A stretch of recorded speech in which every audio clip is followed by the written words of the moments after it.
શિયાળાની ઠંડીએ હજુ સરખો રંગ પકડ્યો નથી, ત્યાં ગ્રામ્ય વિસ્તારોમાં ચોરીના બનાવો સામે આવી રહ્યા છે।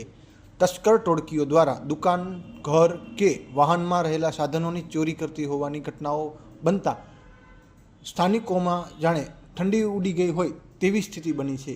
મોરબી તાલુકા પોલીસ મથક વિસ્તારમાં આમરણમાં ગત રાત્રિના તસ્કર ટોળકી દ્વારા એક બજારને નિશાન બનાવવામાં આવી હતી અને ત્યાં આવેલી સરોજ જ્વેલર્સ, બાલાજી મેડિકલ સ્ટોર તેમજ બાલાજી સ્વીટ એન્ડ નમકીન નામની એમ અલગ અલગ 3 દુકાનોને આ લોકોએ નિશાન બનાવી હતી અને અલગ અલગ જગ્યાએ ચોરીની બનાવને અંજામ આપ્યો હતો। જેમાં સરોજ જ્વેલર્સમાંથી તસ્કરો ₹40,000ના ચાંદીના દાગીના, જ્યારે બાલાજી મેડિકલ સ્ટોરમાંથી 7,000ની પરચુરણ અને બાલાજી સ્વીટ નામની દુકાનમાંથી રોકડ 50,000 જેટલી રકમ મળી કુલ 97,000નો મુદ્દામાલ તસ્કરો શેરવી ગયા હોવાનું પ્રાથમિક માહિતીમાં સામે આવી રહ્યું છે।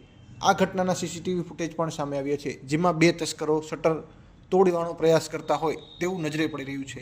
હાલ આ બનાવમાં ગ્રામ લોકો દ્વારા પોલીસને જાણ કરવામાં આવતા પોલીસ દ્વારા નિવેદનો લઈ તપાસ શરૂ કરી છે, ત્યારે આ તસ્કરો ક્યારે પકડાય છે તે જોવાનું રહ્યું।